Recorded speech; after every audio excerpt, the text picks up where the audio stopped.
Desa Dukuh Turi termasuk desa tua yang jarang sekali berganti pemimpin. Sejak desa itu berdiri, warga hanya mengenal 3 kepala desa. Bukan karena tidak ada orang lain yang mampu, tapi karena masyarakat percaya Dukuh Turi hanya bisa dipimpin oleh orang dari satu garis keluarga tertentu.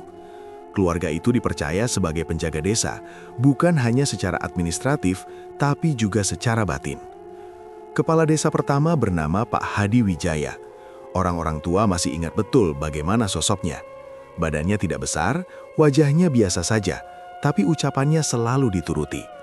Pak Hadi bukan orang yang suka bicara keras, namun setiap keputusannya jarang meleset. Di masa kepemimpinannya, Dukuh Turi hampir tidak pernah mengalami keributan besar.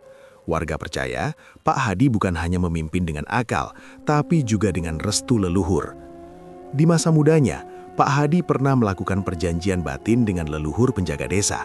Perjanjian itu bukan untuk kekayaan atau kekuasaan, tapi untuk keselamatan Dukuh Turi. Sejak saat itu, setiap kepala desa dari garis keturunannya wajib menjaga keseimbangan desa, baik yang terlihat maupun yang tidak. Jika melanggar, akibatnya tidak hanya menimpa diri sendiri, tapi juga keluarga dan desa. Setelah puluhan tahun memimpin, Pak Hadi menyerahkan jabatan kepada anaknya, Cokro. Berbeda dengan ayahnya yang pendiam, Pak Cokro dikenal lebih ramah dan dekat dengan warga. Ia sering turun langsung ke sawah, ikut kerja bakti, dan tidak segan duduk lama di rumah warga hanya untuk mendengarkan keluhan. Meski begitu, wibawanya tetap kuat. Para aparat desa, dari Kadus sampai Pamong, tidak ada yang berani macam-macam selama Pak Cokro menjabat. Pak Cokro mewarisi bukan hanya jabatan, tapi juga pagar gaib desa. Ilmu itu tidak pernah dipamerkan, bahkan sebagian warga tidak tahu kalau Pak Cokro menyimpan kemampuan tersebut. Yang mereka tahu hanya satu, setiap kali ada niat buruk dari luar desa, biasanya gagal sebelum sempat berkembang. Banyak kejadian aneh yang tidak pernah dibicarakan secara terbuka, tapi cukup membuat orang luar segan pada Dukuh Turi. Rendra adalah anak tunggal Pak Cokro. Sejak kecil, hidupnya jauh dari kata mewah. Meski ayahnya kepala desa, Rendra tetap disuruh bangun pagi, ikut ke sawah, dan membantu pekerjaan rumah. Pak Cokro tidak pernah membiarkan Rendra merasa lebih tinggi dari anak-anak lain. Ia sering berkata, jabatan itu titipan, bukan warisan untuk disombongkan. Saat Rendra mulai menginjak remaja, Pak Cokro mulai mengenalkannya pada tirakat. Tidak berat, tapi rutin. Puasa weton dijalani tanpa banyak penjelasan. Rendra hanya diberitahu bahwa semua itu untuk melatih diri, bukan untuk gagah-gagahan. Kadang Rendra bertanya, tapi Pak Cokro selalu menjawab singkat, waktunya belum tepat. Ilmu kanuragan mulai dikenalkan saat Rendra beranjak dewasa. Bukan ilmu menyerang, melainkan ilmu bertahan. Cara menguatkan diri, menenangkan pikiran, dan mengenali tanda-tanda bahaya. Pak Cokro selalu mengingatkan satu hal yang tidak boleh dilanggar. Ilmu apapun yang dimiliki keluarga mereka hanya untuk menjaga, bukan untuk menyakiti. Kalau digunakan dengan niat buruk, balasannya bisa datang dari arah yang tidak terduga. Larangan itu tertanam kuat di kepala Rendra.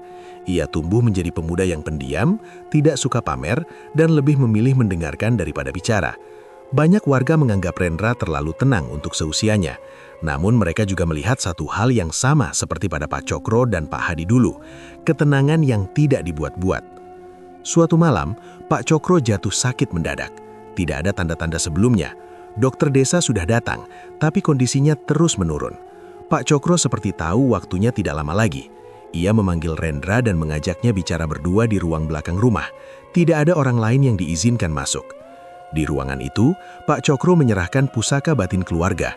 Bukan benda, bukan kitab, melainkan amanah. Ia mengingatkan kembali perjanjian leluhur yang dulu diikat oleh Pak Hadi. Rendra diminta bersumpah untuk menjaga Dukuh Turi sebaik mungkin jika suatu hari ia dipercaya memimpin. Tidak lama setelah itu, Pak Cokro meninggal dunia dengan tenang. Kepergian Pak Cokro membuat desa berduka. Hampir semua warga datang melayat. Tidak sedikit yang menangis karena mereka merasa kehilangan sosok pemimpin yang selama ini melindungi mereka. Di tengah duka itu, pembicaraan tentang pengganti Pak Cokro mulai terdengar. Nama Rendra muncul hampir di setiap perbincangan. Usia Rendra saat itu baru 25 tahun, masih sangat muda untuk ukuran kepala desa. Namun warga melihat satu hal penting, Rendra adalah satu-satunya penerus garis penjaga Dukuh Turi. Tidak ada calon lain yang dianggap pantas. Setelah melalui musyawarah desa, warga sepakat mengangkat Rendra sebagai kepala desa baru. Hari pelantikan Rendra berlangsung sederhana. Tidak ada pesta besar. Warga berkumpul di balai desa. Suasananya hikmat. Saat Rendra mengucapkan sumpah jabatan, angin tiba-tiba bertiup kencang. Beberapa orang merinding ketika mendengar suara dedaunan di luar balai desa seperti berputar-putar. Di makam leluhur, tepatnya di makam Pak Hadi Wijaya, angin berputar lebih kuat dari biasanya. Daun kering berterbangan meski cuaca sebelumnya tenang. Beberapa sesepuh desa saling berpandangan. Mereka paham betul arti tanda itu. Leluhur memberi isyarat bahwa penjaga baru telah menerima amanahnya. Rendra sendiri merasakan hal yang berbeda di dadanya. Bukan takut, tapi berat. Ia sadar jabatan ini bukan sekedar posisi. Ada tanggung jawab besar yang harus ia jaga. Sejak hari itu, darah penjaga Dukuh Turi benar-benar mengalir penuh di dirinya, membawa beban yang belum ia tahu seberapa besar ujian di depannya. Hari-hari awal Rendra menjabat kepala desa berjalan tanpa banyak kata. Ia lebih sering datang pagi ke balai desa, duduk sendiri membuka buku-buku lama, membaca catatan keuangan, dan meneliti laporan kegiatan yang selama ini hanya ditandatangani tanpa pernah benar-benar diperiksa. Beberapa aparat desa memperhatikan dari jauh. Mereka tidak menyangka kepala desa muda itu benar-benar mau repot membuka satu persatu arsip lama yang sudah berdebu. Rendra mulai menerapkan sistem kerja yang berbeda. Setiap pemasukan dan pengeluaran dana desa dicatat rapi. Ia meminta semua kegiatan ditulis lengkap, mulai dari jumlah uang, siapa yang bertanggung jawab, sampai bukti pembelian. Bagi Rendra, itu hal wajar. Dana desa bukan milik pribadi siapapun, melainkan titipan untuk kepentingan warga. Namun, bagi aparat desa lama, kebiasaan itu terasa mengusik. Kadus, pamong, dan kader yang sudah bekerja sejak masa Pak Cokro memimpin mulai merasa gerah. Selama ini, mereka terbiasa menjalankan pekerjaan dengan cara lama. Banyak hal disepakati cukup lewat obrolan tanpa catatan rinci. Tidak sedikit pula dana yang mengalir tanpa pernah dipertanyakan. Di ruang belakang balai desa, bisik-bisik mulai terdengar. "Anak kemarin sore sok mengatur," kata salah satu pamong dengan nada meremehkan. "Baru jadi kades sudah kayak orang paling ngerti aturan," sahut yang lain. Mereka merasa pengalaman puluhan tahun bekerja di desa lebih berharga daripada semangat idealis Rendra. Usia muda dianggap sebagai kelemahan. Mereka yakin cepat atau lambat, Rendra akan luluh dengan kebiasaan lama. Beberapa minggu pertama, Rendra memilih diam. Ia tidak menanggapi omongan di belakang. Fokusnya hanya satu, memastikan semua berjalan sesuai aturan. Ia juga mulai sering turun ke lapangan, mengecek proyek kecil desa, berbincang langsung dengan warga. Sikap ini justru membuat aparat desa semakin tidak nyaman. Mereka merasa posisinya terancam. Suatu sore, beberapa aparat senior mendatangi rumah dinas Rendra. Kedatangan mereka terlihat santai. Mereka membawa rokok dan senyum ramah. Rendra menerima mereka dengan sopan, menyuguhkan minuman dan duduk mendengarkan. Awalnya obrolan hanya seputar kegiatan desa. Lalu pelan-pelan arah pembicaraan berubah. Salah satu kadus mulai menyentuh soal dana.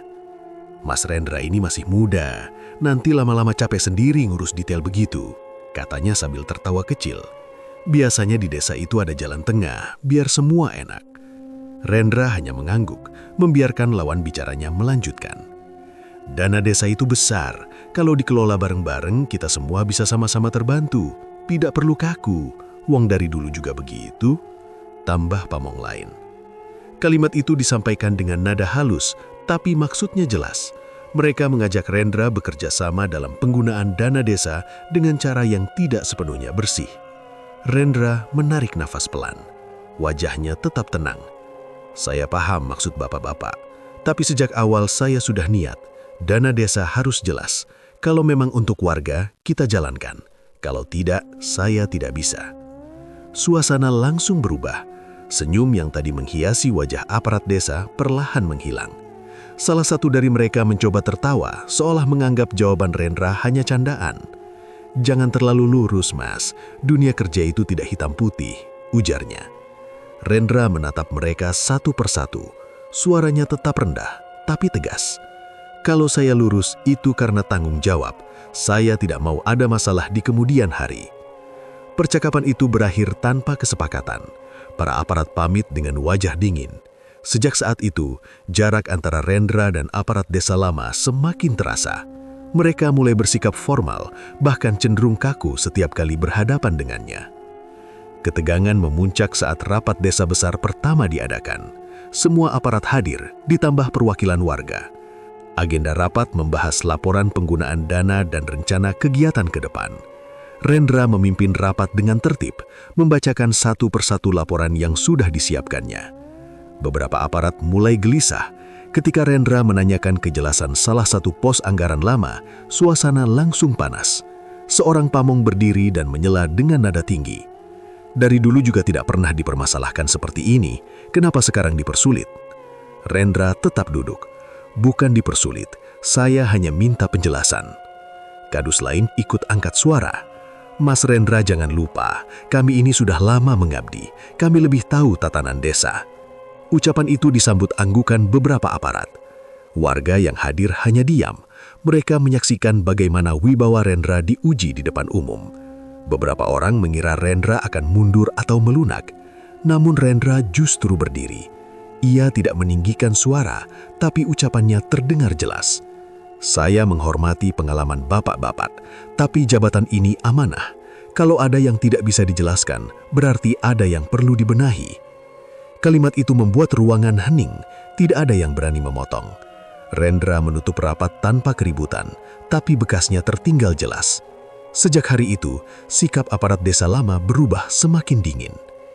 Di luar balai desa, kebencian mulai tumbuh. Aparat senior merasa dipermalukan oleh kepala desa muda. Mereka menilai Rendra bukan hanya terlalu jujur, tapi juga berbahaya bagi kenyamanan mereka. Senyum yang mereka tunjukkan di depan Rendra hanyalah topeng. Di belakang, pembicaraan berubah menjadi rencana. Rendra menyadari perubahan itu. Ia bisa merasakan hawa yang tidak enak setiap kali masuk balai desa. Tatapan mata aparat nak lagi sama, namun ia memilih tetap berjalan di jalurnya. Baginya, mundur berarti mengkhianati amanah yang sudah diterima. Ia tidak tahu, keputusan-keputusan jujur yang ia ambil mulai menyeretnya ke arah konflik yang lebih gelap. Konflik yang tidak hanya melibatkan rapat dan adu argumen, tapi juga niat-niat kotor yang perlahan mencari jalan lain untuk menyingkirkannya. Penolakan Rendra dalam rapat desa meninggalkan rasa panas di dada beberapa aparat senior. Mereka pulang dengan wajah kaku, tapi pikiran mereka tidak pernah benar-benar tenang. Di kepala mereka hanya ada satu kesimpulan. Selama Rendra masih menjabat, kenyamanan lama tidak akan kembali.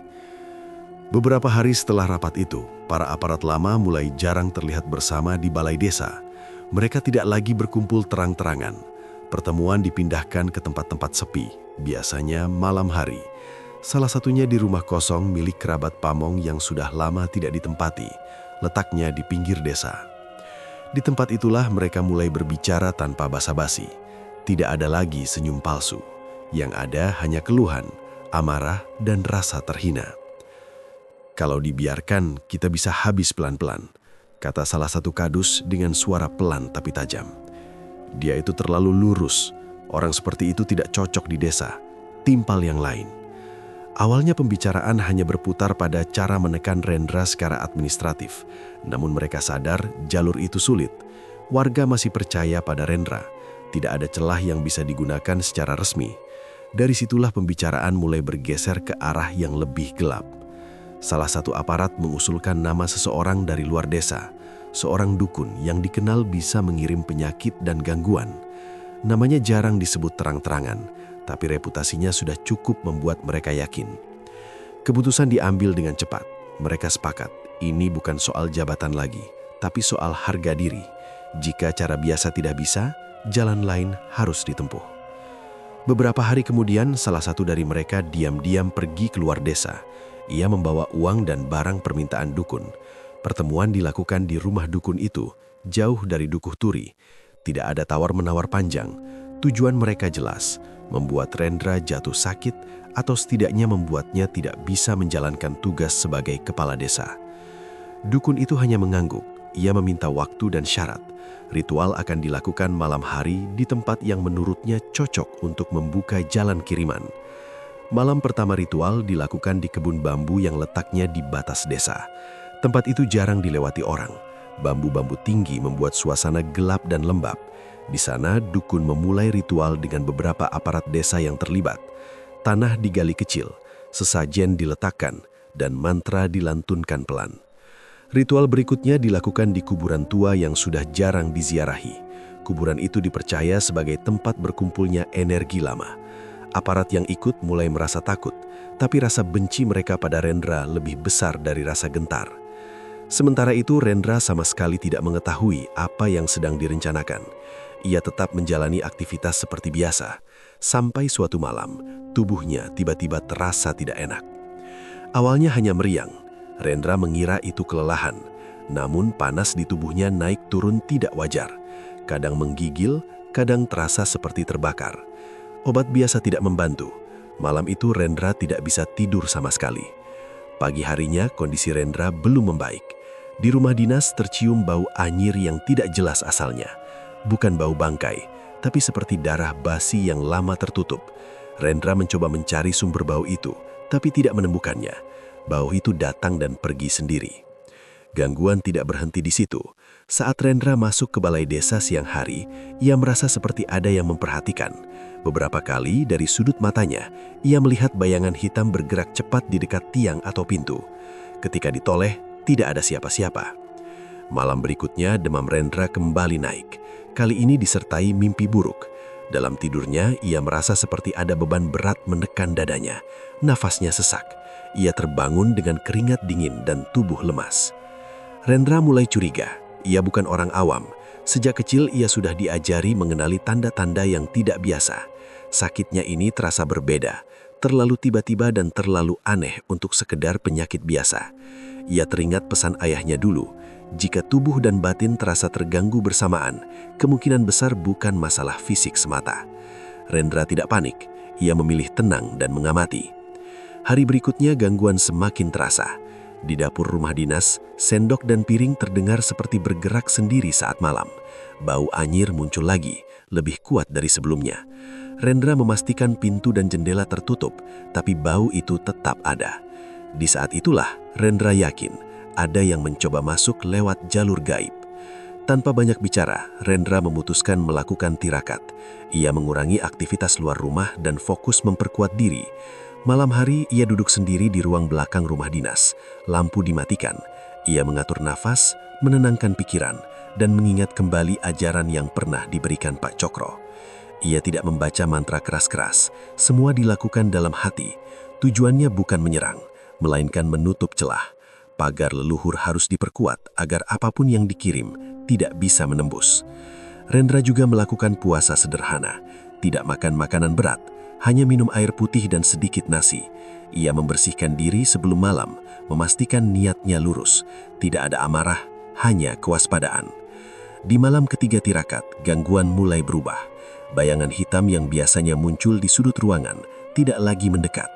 Bau anyir perlahan menghilang. Demam Rendra turun sedikit demi sedikit. Namun Rendra tahu, ini belum selesai. Kiriman pertama mungkin sudah tertahan, tapi pengirimnya belum tentu berhenti. Ia bisa merasakan tekanan di sekeliling desa, seperti udara yang berat dan tidak nyaman. Rendra berdiri di halaman rumah dinas, memandang ke arah kebun bambu yang terlihat gelap dari kejauhan. Ia tidak menyebut nama siapapun, tapi dalam hatinya ia berkata satu hal. Jika niat buruk terus dipelihara, akibatnya akan kembali pada asalnya. Malam itu, angin bertiup pelan melewati desa. Rendra kembali masuk ke rumah, menutup pintu, dan melanjutkan tirakatnya. Ia sadar konflik ini sudah masuk ke wilayah yang lebih berbahaya. Dan sejak kiriman pertama itu datang, jalan hitam telah dibuka oleh orang-orang yang seharusnya menjaga desa. Setelah beberapa malam melakukan tirakat di rumah dinas, Rendra merasa tubuhnya mulai lebih ringan. Gangguan yang sebelumnya datang tanpa henti kini jarang muncul. Meski begitu, ia tahu satu hal pasti, sumber masalah belum benar-benar berhenti. Tekanan di batin masih terasa, seperti ada sesuatu yang menunggu waktu. Pada suatu malam Jumat, Rendra memutuskan pergi ke makam kakeknya. Pak Hadi Wijaya. Ia datang sendirian, tanpa memberitahu siapapun. Malam sudah cukup larut, desa dalam keadaan sepi. Lampu-lampu rumah warga banyak yang sudah mati. Hanya suara jangkrik dan angin pelan yang menemani langkahnya. Makam Pak Hadi terletak di bagian belakang pemakaman desa, terpisah dari makam-makam lain. Rendra duduk bersila di depan nisan, menundukkan kepala. Ia tidak membawa sesajen atau kembang. Yang ia bawa hanya niat dan kesadaran penuh. Ia memejamkan mata, mengatur napas, lalu memusatkan pikiran. Tidak ada doa panjang, ia hanya menyampaikan maksudnya, meminta petunjuk dan perlindungan agar desa tetap aman. Waktu berjalan pelan. Rendra tidak tahu berapa lama ia duduk di sana, sampai akhirnya tubuhnya terasa hangat dan kepalanya agak ringan. Malam itu, Rendra tertidur di rumah dengan tidur yang sangat dalam. Dalam tidurnya, ia bermimpi bertemu sosok laki-laki tua yang wajahnya mirip Pak Hadi. Sosok itu tidak bicara banyak, tatapannya tegas, tapi tidak marah. Pesan yang disampaikan singkat dan jelas. Rendra diminta tidak membalas apapun dengan dendam. Ilmu leluhur bukan untuk menyerang. Jika pagar dijaga dengan niat bersih, maka semua niat buruk akan menemukan jalannya sendiri. Setelah itu, mimpi tersebut menghilang begitu saja. Rendra terbangun dengan perasaan campur aduk. Ada tenang, tapi juga waspada. Ia paham, selama niatnya lurus, ia tidak perlu melakukan apa-apa selain menjaga diri dan desa. Sementara itu, di sisi lain desa, kelompok aparat yang terlibat mulai merasa gelisah. Kiriman pertama tidak memberi hasil seperti yang mereka harapkan. Rendra masih terlihat sehat, masih memimpin, dan tidak menunjukkan tanda akan mundur. Rasa panik mulai muncul. Mereka khawatir dukun yang mereka sewa akan kehilangan pengaruh jika tidak segera berhasil. Salah satu dari mereka mengusulkan santet yang lebih kuat. Media yang dipakai bukan lagi sekadar mantra dan sesajen, melainkan tanah kuburan dan rambut. Tanah diambil dari kuburan tua yang jarang diziarahi. Rambut didapat dari sisa sisiran yang entah bagaimana caranya mereka kumpulkan. Semua itu diserahkan kepada dukun dengan tambahan uang. Ritual kedua dilakukan dengan lebih serius dan lebih gelap. Dukun itu memperingatkan, jika target memiliki pelindung kuat, resikonya besar. Namun peringatan itu diabaikan. Mereka sudah terlanjur jauh melangkah. Mundur bukan pilihan. Santet kedua dikirim pada malam yang sama, saat Rendra sedang tidur tenang. Tidak ada tanda-tanda langsung di tubuh Rendra. Ia tidak merasakan sakit seperti sebelumnya. Bahkan tidurnya justru lebih nyenyak. Tanpa disadari siapapun, pagar gaib yang melindungi Rendra bereaksi. Bukan dengan ledakan atau tanda besar, tapi dengan cara yang sangat halus. Kiriman itu tidak menembus pertahanan, melainkan berputar mencari jalan pulang. Keesokan harinya, salah satu aparat desa yang ikut ritual kedua tidak masuk kerja. Warga mengira ia hanya sakit biasa. Namun sore harinya, kabar buruk menyebar cepat. Aparat itu ditemukan tergeletak di rumahnya dengan kondisi aneh. Tubuhnya membiru di beberapa bagian. Bau busuk menyengat meski belum lama meninggal. Wajahnya terlihat tegang, seperti menahan sakit luar biasa sebelum mati. Tidak ada luka, tidak ada tanda kekerasan. Keluarga panik dan tidak tahu harus berkata apa. Desa mulai gempar. Orang-orang berdatangan ke rumah duka. Bisik-bisik langsung menyebar. Ada yang bilang itu penyakit aneh. Ada pula yang mulai mengaitkannya dengan cerita-cerita lama tentang santet. Rendra mendengar kabar itu dari warga. Ia tidak langsung datang. Ia memilih diam dan mengamati. Dalam hatinya, ia tahu ini bukan kebetulan. Namun ia juga tidak merasa senang atau menang. Justru ada rasa berat yang muncul.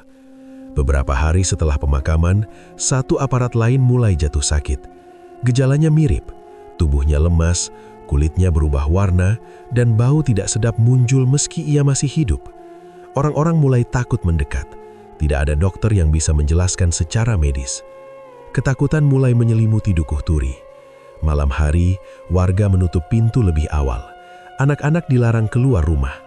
Orang-orang yang tahu sedikit tentang dunia gaib mulai saling bertanya, siapa sebenarnya yang bermain kotor? Kelompok aparat yang tersisa mulai diliputi rasa takut. Mereka sadar sesuatu telah berbalik arah. Namun tidak ada yang berani mengaku atau menghentikan semuanya. Mereka justru semakin panik, merasa diawasi oleh sesuatu yang tidak terlihat. Rendra semakin menjaga sikap. Ia tidak membicarakan kejadian itu di depan umum. Ia hanya memperkuat niat dan terus menjaga pagar batin. Setiap malam, ia mengingat pesan dalam mimpinya. Tidak membalas, tidak terpancing emosi. Namun suasana desa tidak bisa dibohongi. Bau busuk dari rumah aparat yang meninggal masih seperti tertinggal di ingatan warga. Warna kulit yang membiru menjadi pembicaraan yang tidak bisa dihindari. Ketakutan berubah menjadi kewaspadaan. Beberapa warga mulai menghindari aparat desa tertentu. Tatapan mata mereka berubah. Tidak ada yang berani bertanya langsung, namun semua mulai mengerti ada permainan kotor yang sedang berlangsung dan tidak semua orang sanggup menanggung akibatnya. Di tengah situasi itu, Rendra berdiri sebagai kepala desa dengan wajah tenang. Tidak ada perubahan sikap, ia tetap bekerja seperti biasa. Namun di dalam dirinya, ia tahu satu hal pasti, pagar darah leluhur telah bekerja. Dan siapapun yang terus memaksa lewat jalan hitam hanya sedang menggali akhir mereka sendiri. Desa Dukuh Turi belum benar-benar aman, tapi sejak santet I2 itu berbalik arah, satu pelajaran mulai terasa oleh banyak orang. Ada batas yang tidak boleh dilanggar, dan ketika batas itu dilanggar, balasannya tidak pernah datang dari tangan manusia. Kematian aparat desa pertama belum sempat dilupakan. Kabar buruk kembali menyusul. Aparat lain yang sebelumnya jatuh sakit akhirnya meninggal setelah beberapa hari terbaring tanpa bisa berbicara. Gejalanya hampir sama. Tubuhnya menghitam di bagian tertentu, nafasnya bau, dan sebelum menghembuskan nafas terakhir, ia terus mengigau seperti melihat sesuatu yang menakutkan. Desa Dukuh Turi berubah drastis. Balai desa yang biasanya ramai kini sering kosong. Aparat yang tersisa datang dengan wajah pucat, bekerja seperlunya, lalu cepat-cepat pulang. Tidak ada lagi canda di sela pekerjaan. Semua orang seperti berjalan di atas tanah yang rapuh. Desas-desus makin kencang. Warga mulai berani bicara terang-terangan. Banyak yang menyebut kematian itu sebagai kiriman yang pulang ke pengirimnya. Cerita tentang santet tidak lagi dianggap omong kosong. Orang-orang mulai menghubungkan kejadian ini dengan konflik yang selama ini terjadi di balai desa. Nama Rendra ikut terseret dalam pembicaraan. Ada warga yang takut, ada juga yang bingung. Beberapa orang mulai bertanya-tanya, apakah kepala desa muda itu tahu sesuatu yang tidak diketahui orang lain? Akhirnya, para sesepuh desa sepakat memanggil Rendra. Bukan untuk menghakimi, tapi untuk meminta penjelasan. Pertemuan dilakukan di rumah salah satu tokoh masyarakat. Suasananya tegang, tapi tertib. Rendra datang sendiri. Ia duduk di hadapan para sesepuh dan perwakilan warga. Tatapannya tenang, tidak menghindar. Ia tahu, cepat atau lambat, momen ini akan datang. Salah satu sesepuh membuka pembicaraan. Ia bicara pelan, hati-hati memilih kata. Ia menyampaikan kegelisahan warga, ketakutan yang mulai menyebar, dan kabar miring yang beredar. Rendra mendengarkan tanpa menyelah. Setelah semua disampaikan, ia baru bicara. "Saya bukan pelaku apapun," katanya dengan suara datar. "Saya juga tidak pernah mengirim apa-apa ke siapapun." Beberapa orang saling pandang. Rendra melanjutkan, "Tapi saya juga tidak bisa menutup mata. Ilmu leluhur itu ada dan tidak bisa dipermainkan. Kalau ada yang main kotor, akibatnya bukan dari saya." Kalimat itu membuat ruangan hening. Tidak ada ancaman dalam ucapannya, tapi pesannya jelas. Rendra tidak membela diri berlebihan. Ia juga tidak menyalahkan siapapun secara langsung. Ia menambahkan satu hal lagi. "Saya tidak punya niat menyakiti siapapun. Yang saya jaga hanya desa ini. Kalau ada yang merasa takut, mungkin karena ada yang disembunyikan." Pertemuan berakhir tanpa keputusan apapun. Namun setelah itu, sikap warga terhadap Rendra berubah. Bukan menjadi takut, melainkan lebih berhati-hati. Mereka mulai menyadari masalah ini bukan sekedar soal jabatan, tapi sudah menyentuh hal yang lebih dalam. Hari-hari berikutnya, satu aparat lagi jatuh sakit. Kali ini tidak sampai meninggal, tapi kondisinya cukup membuat warga yakin bahwa ada pola yang tidak bisa diabaikan. Aparat yang masih tersisa mulai menjauh satu sama lain. Tidak ada lagi pertemuan rahasia. Tidak ada lagi keberanian untuk membicarakan Rendra dengan nada meremehkan. Di tengah tekanan itu, Rendra tetap menjalankan tugasnya. Namun secara batin, ia juga merasakan kelelahan. Menjaga diri dan desa bukan hal ringan. Setiap malam, pikirannya tidak pernah benar-benar kosong. Suatu siang, Rendra diminta menghadiri kegiatan posyandu desa. Ia datang hanya sebentar, berniat memastikan kegiatan berjalan lancar. Disitulah ia pertama kali bertemu Gendis. Gendis bukan orang yang menonjol, penampilannya sederhana. Ia membantu mencatat data dan membagikan makanan tambahan untuk anak-anak.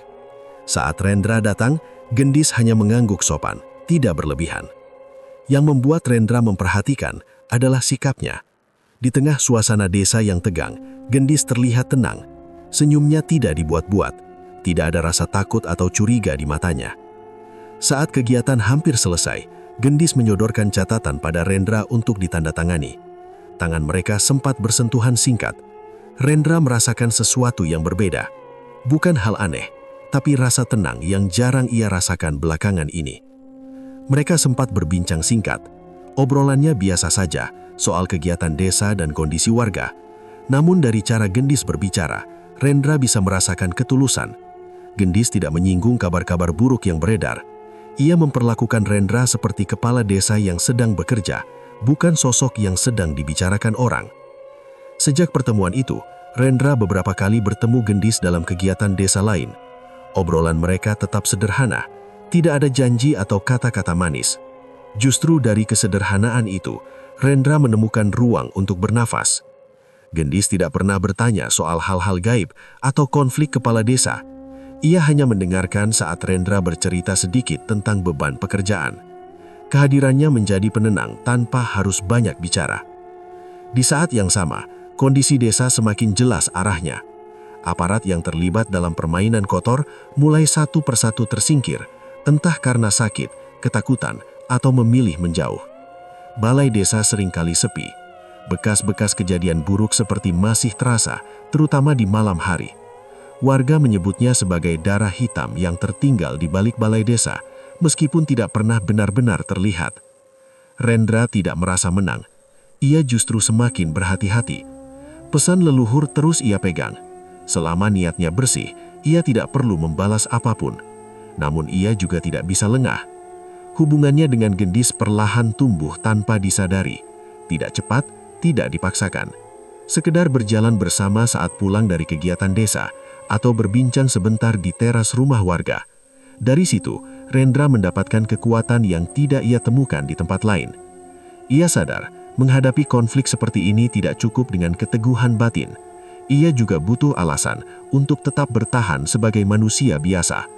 Dan di tengah desa yang diliputi ketakutan dan pengkhianatan, kehadiran Gendis menjadi satu-satunya hal yang terasa jujur dan menenangkan. Namun Rendra tahu, badai belum sepenuhnya berlalu. Masih ada niat buruk yang tersisa, masih ada pihak yang belum menerima kenyataan.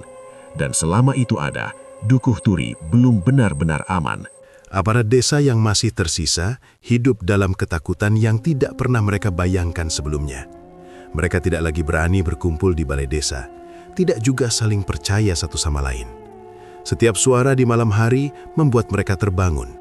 Setiap sakit kecil langsung dikira sebagai tanda akhir. Namun rasa takut itu tidak serta-merta menghentikan niat buruk. Justru karena terpojok, pikiran mereka menjadi gelap. Dalam keyakinan yang salah, mereka percaya satu-satunya cara untuk keluar dari semua ini adalah menyelesaikan apa yang sudah mereka mulai. Beberapa aparat yang tersisa kembali menghubungi dukun yang sama. Kali ini bukan lagi permintaan setengah-setengah. Mereka meminta santet tingkat tinggi. Dukun itu sempat menolak. Ia tahu resikonya besar. Tapi setelah melihat uang dan mendengar ancaman tersirat, ia akhirnya setuju. Syaratnya berat, dibutuhkan tumbal hewan dan janji hitam. Tidak disebutkan rinciannya, tapi maknanya jelas. Ritual ini tidak bisa dibatalkan setelah dimulai. Malam yang dipilih adalah malam hujan deras. Sejak sore, langit Dukuh Turi sudah gelap. Angin bertiup kencang, membuat pepohonan berderak. Warga memilih mengurung diri di rumah masing-masing. Tidak ada yang keluar kecuali mereka yang sudah terlanjur masuk ke jalan gelap. Ritual dilakukan di tempat paling terpencil, di luar batas desa. Hujan tidak menghentikan mereka. Api kecil dinyalakan dengan susah payah. Hewan tumbal disembelih di tengah ritual. Mantra dibaca dengan suara keras, bercampur dengan suara hujan dan angin. Malam itu, suasana desa berubah berat. Rendra yang sedang berada di rumah dinas merasakan tekanan kuat di dadanya. Ia tahu, ini bukan gangguan biasa. Ini adalah upaya terakhir yang dilakukan dengan putus asa. Namun berbeda dari sebelumnya, tubuh Rendra tidak sakit. Justru ia merasa seperti berdiri di balik tembok tebal. Semua tekanan berhenti di luar. Ia paham, pagar leluhur bekerja penuh. Tanpa disadari oleh siapapun, kiriman itu tidak menemukan sasaran. Ia berputar, mencari jalan masuk, lalu memantul sepenuhnya. Tidak terpecah, tidak melemah. Semuanya kembali utuh ke arah asalnya. Hujan makin deras, angin bertambah kencang. Beberapa rumah aparat desa yang terlibat mulai mengalami kejadian aneh. Lampu mati sendiri, pintu bergetar, suara langkah terdengar padahal tidak ada orang. Salah satu aparat ditemukan tewas di rumahnya menjelang subuh. Tubuhnya tergeletak di lantai dapur, wajahnya membeku dengan ekspresi ketakutan. Lidahnya menjulur, matanya terbuka lebar. Tidak ada luka, tapi bau busuk langsung menyebar begitu pintu dibuka. Di rumah lain, seorang aparat meninggal sambil mengigau. Keluarganya mendengar ia terus memanggil nama Rendra dengan suara parau, seolah memohon ampun pada seseorang yang tidak terlihat. Tak lama setelah itu, napasnya berhenti. Kabar kematian menyebar cepat meski hujan belum reda. Warga hanya bisa saling memberi kabar dari balik pintu. Tidak ada yang berani mendekat. Mereka tahu, malam itu bukan malam biasa. Rendra mendengar semua kabar itu saat pagi mulai datang. Wajahnya tetap tenang, tapi batinnya berat. Ia sadar, jika dibiarkan, sisa energi dari ritual itu bisa berdampak ke warga yang tidak tahu apa-apa. Tanpa menunggu lama, Rendra bersiap melakukan ritual penetral. Bukan ritual besar, tidak juga melibatkan orang lain. Ia melakukannya sendiri, sesuai ajaran yang pernah ia terima. Ia memilih lokasi di batas desa, tempat energi paling kuat berkumpul. Ia membawa air bersih dan beberapa benda sederhana. Tidak ada mantra keras. Semua dilakukan dengan fokus dan niat melindungi. Rendra berdiri di tengah hujan yang mulai reda. Ia mengatur napas, menutup mata, dan menanamkan niat agar semua sisa kiriman berhenti di situ. Tidak meluas, tidak menyentuh warga yang tidak bersalah. Proses itu berlangsung cukup lama. Tubuh Rendra basah kuyup, namun ia tidak bergerak sampai yakin semuanya selesai. Saat ia membuka mata, udara terasa lebih ringan, angin mereda, hujan berhenti perlahan. Hari itu, Dukuh Turi dipenuhi kabar duka. Beberapa aparat desa dinyatakan meninggal dalam satu malam. Yang tersisa hidup dalam kondisi trauma berat. Tidak ada yang berani bicara. Tidak ada yang berani menyebut nama santet lagi. Warga mulai menyadari satu hal. Apapun yang terjadi selama ini bukan kebetulan. Ini adalah akibat dari niat yang dipelihara terlalu lama. Rendra tidak pernah datang ke rumah duka sebagai sosok yang menang. Ia hadir sebagai kepala desa, menyampaikan sungkawa, dan memastikan keluarga yang ditinggalkan tetap dibantu. Sikapnya membuat warga semakin yakin, Rendra bukan pelaku, melainkan penjaga. Malam terakhir para pengirim menjadi akhir dari permainan kotor itu. Tidak ada lagi yang berani mencoba. Nama Rendra tidak lagi disebut dengan nada meremehkan, tapi dengan rasa segan. Meski demikian, Rendra tahu satu hal, keadilan gaib memang sudah bekerja, tapi luka yang ditinggalkan tidak akan hilang dalam semalam. Desa masih perlu waktu untuk benar-benar pulih, dan tugasnya sebagai penjaga belum selesai. Beberapa minggu setelah malam kelam itu, kondisi desa Dukuh Turi perlahan berubah. Tidak ada lagi kejadian aneh yang membuat warga terbangun di tengah malam. Suara-suara ganjil menghilang, dan hawa berat yang sempat terasa di desa mulai menipis. Meski begitu, bekasnya masih tertinggal di ingatan banyak orang. Aparat desa lama yang terlibat dalam berbagai masalah sudah tidak lagi menjalankan tugas. Sebagian meninggal dengan cara yang sulit dijelaskan, sebagian lain memilih mengundurkan diri secara diam-diam. Ada juga yang secara resmi diberhentikan karena tidak lagi mampu bekerja, baik secara fisik maupun mental. Balai desa yang dulu dipenuhi wajah-wajah lama kini terasa asing dan kosong. Rendra tidak menunda keputusan. Ia sadar, jika dibiarkan terlalu lama, desa justru akan terjebak dalam kekosongan kepemimpinan di tingkat bawah. Dengan didampingi para sesepuh dan tokoh masyarakat, Rendra mulai melakukan penataan ulang secara menyeluruh. Langkah pertama adalah reshuffle besar-besaran. Jabatan kadus, pamong, dan posisi lain yang kosong atau bermasalah langsung dievaluasi. Rendra tidak asal menunjuk orang. Ia meminta rekomendasi dari warga tiap wilayah, bukan dari satu kelompok saja. Ia ingin memastikan orang-orang yang dipilih benar-benar dikenal kesehariannya. Prosesnya tidak cepat.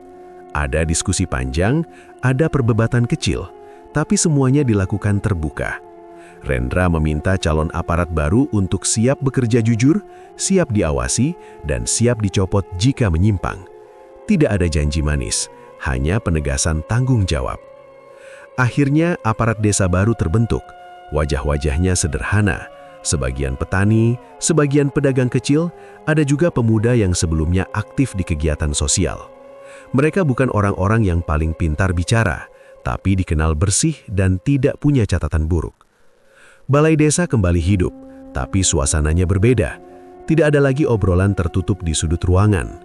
Rapat berlangsung lebih lama karena banyak hal dibahas detail. Rendra memimpin dengan tenang, tidak merasa perlu menunjukkan kekuasaan. Ia justru sering mengingatkan bahwa jabatan mereka bisa berakhir kapan saja jika lupa diri. Perubahan itu perlahan dirasakan warga. Program desa berjalan lebih jelas, bantuan tepat sasaran. Tidak ada lagi kabar uang menghilang tanpa jejak. Meski belum sempurna, kepercayaan mulai tumbuh kembali. Di tengah kesibukan itu, hubungan Rendra dan Gendis semakin dekat. Tidak ada proses yang rumit. Mereka saling mengenal lewat obrolan sederhana dan kegiatan desa. Gendis tidak pernah menuntut apapun. Ia justru sering mengingatkan Rendra untuk menjaga kesehatan dan tidak memikul semua beban sendirian. Rendra menemukan ketenangan saat bersama Gendis. Di sampingnya, ia tidak merasa sebagai kepala desa atau penjaga apapun. Ia hanya merasa sebagai lelaki biasa yang sedang berusaha menjalani hidup dengan benar. Beberapa bulan kemudian, Rendra menyampaikan niatnya kepada keluarga Gendis. Prosesnya berjalan sederhana, tanpa kemewahan. Keluarga Gendis menerima dengan baik karena mereka melihat sendiri bagaimana Rendra bersikap selama ini. Pernikahan mereka dilangsungkan secara sederhana di desa. Tidak ada pesta besar, hanya doa, makan bersama, dan kebersamaan warga. Rendra sengaja tidak ingin perayaan berlebihan. Baginya, kesederhanaan justru menjadi pengingat agar tidak lupa diri. Setelah menikah, Gendis pindah ke rumah dinas. Kehadirannya membawa suasana berbeda. Rumah yang sebelumnya terasa sepi kini lebih hidup. Meski begitu, Gendis tetap menjaga sikap. Ia tidak mencampuri urusan pemerintahan. Ia hanya menjadi pendamping yang menguatkan dari belakang. Dukuh Turi perlahan kembali seperti dulu. Anak-anak bermain hingga sore. Warga kembali berani berkumpul di malam hari. Balai desa tidak lagi menjadi tempat yang dihindari. Namun semua orang juga belajar satu hal penting, bahwa ketenangan tidak datang begitu saja. Rendra tidak pernah melupakan apa yang sudah terjadi. Ia tetap menjaga diri dan desa. Tidak ada ritual besar, tidak ada pertunjukan apapun. Ia hanya memastikan pagar batin tetap kuat dengan cara yang pernah diajarkan keluarganya. Tidak untuk menakut-nakuti, tapi untuk menjaga keseimbangan. Beberapa sesepuh desa sering melihat Rendra datang ke makam leluhur pada waktu-waktu tertentu. Ia datang sebentar, lalu pulang tanpa banyak bicara. Tidak ada yang bertanya. Mereka paham, ada hal-hal yang tidak perlu dijelaskan. Sebagai kepala desa, Rendra tetap menjalani hari-hari dengan penuh kewaspadaan. Ia tahu godaan tidak akan pernah benar-benar hilang. Uang, jabatan, dan kekuasaan selalu punya cara untuk menguji manusia. Namun pengalaman pahit yang pernah terjadi menjadi pelajaran besar bagi seluruh desa. Dukuh Turi kembali tenang, tapi tidak lengah. Warga lebih berani saling mengingatkan. Aparat desa baru bekerja dengan rasa takut yang sehat. Takut untuk berbuat salah, bukan takut pada manusia, tapi atas akibat dari perbuatannya sendiri. Rendra berdiri di tengah semua itu sebagai pemimpin yang tidak banyak bicara, tapi tegas. Ia tidak pernah mengklaim dirinya sebagai orang sakti. Ia hanya menjalankan apa yang sudah diwariskan kepadanya, menjaga desa dengan kejujuran dan batas yang jelas. Jejak gaib memang tidak pernah benar-benar hilang dari Dukuh Turi. Ia hanya tertidur, dijaga agar tidak bangkit karena keserakahan manusia.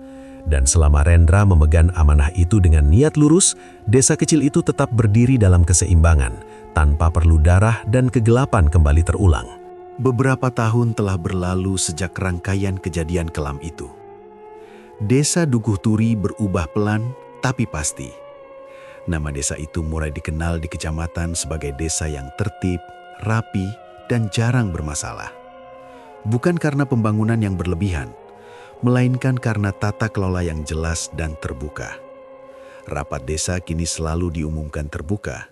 Warga boleh datang, boleh bertanya, bahkan boleh mengkritik. Laporan keuangan ditempel di papan pengumuman dan bisa diakses siapa saja. Dana desa mengalir ke pembangunan jalan, irigasi, dan kegiatan warga, bukan lagi ke kantong pribadi. Tidak semua warga paham angka-angka, tapi mereka tahu satu hal. Uang itu benar-benar bekerja untuk desa. Tidak ada lagi rapat gelap di rumah tertentu. Tidak ada bisik-bisik soal proyek fiktif atau pembagian jatah. Aparat desa yang baru bekerja dengan hati-hati. Mereka tidak merasa kebal. Mereka tahu, kesalahan kecil saja bisa berujung panjang jika disertai niat buruk. Nama-nama aparat lama perlahan menghilang dari percakapan. Tidak ada yang secara sengaja mengingat-ingat mereka. Namun kisah tentang kejatuhan dan kematian mereka tetap hidup sebagai cerita yang beredar dari mulut ke mulut. Bukan untuk ditakuti, tapi sebagai peringatan diam-diam bahwa keserakahan punya akibat. Rendra masih menjabat sebagai kepala desa. Penampilannya tetap sederhana. Cara bicaranya tidak berubah. Ia tidak pernah menonjolkan diri sebagai orang yang paling berjasa.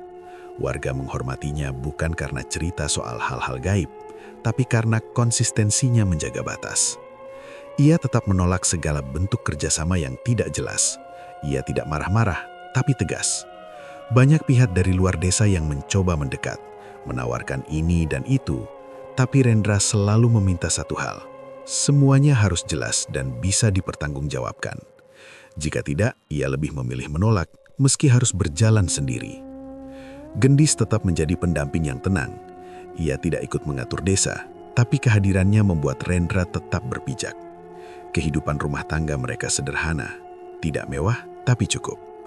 Mereka tahu, kekuasaan dan jabatan hanya titipan yang bisa diambil kapan saja. Rendra tidak pernah menganggap dirinya orang sakti. Ia sadar, apa yang dimilikinya hanyalah warisan nilai dan pagar yang harus dijaga, bukan untuk menyerang. Ilmu leluhur baginya bukan senjata untuk dendam, melainkan pengingat agar manusia tidak melampaui batas. Sesekali, Rendra masih datang ke tempat-tempat yang dianggap sakral oleh para sesepuh. Ia tidak lama di sana, tidak melakukan apapun yang mencolok, hanya menjaga niat dan keseimbangan, agar Dukuh Turi tidak kembali tergelincir oleh ulah manusia sendiri. Warga Dukuh Turi belajar dari masa lalu. Mereka menjadi lebih berani menolak ketidakberesan, lebih berani bertanya, lebih berani mengingatkan. Mereka paham, kejujuran memang sering membuat seseorang terlihat sendirian di awal, tapi justru itulah yang menjaga banyak orang di belakangnya. Pelajaran dan hikmah. Kejujuran sering membuat seseorang terlihat sendirian, namun ia tidak pernah benar-benar lemah. Kekuasaan yang dijalankan tanpa amanah akan menemukan jalan kehancurannya sendiri. Ilmu leluhur bukan senjata untuk dendam, melainkan penjaga agar manusia tetap tahu batas. Dan niat jahat, seberapapun rapi disembunyikan, akan selalu menemukan jalan pulang, cepat atau lambat.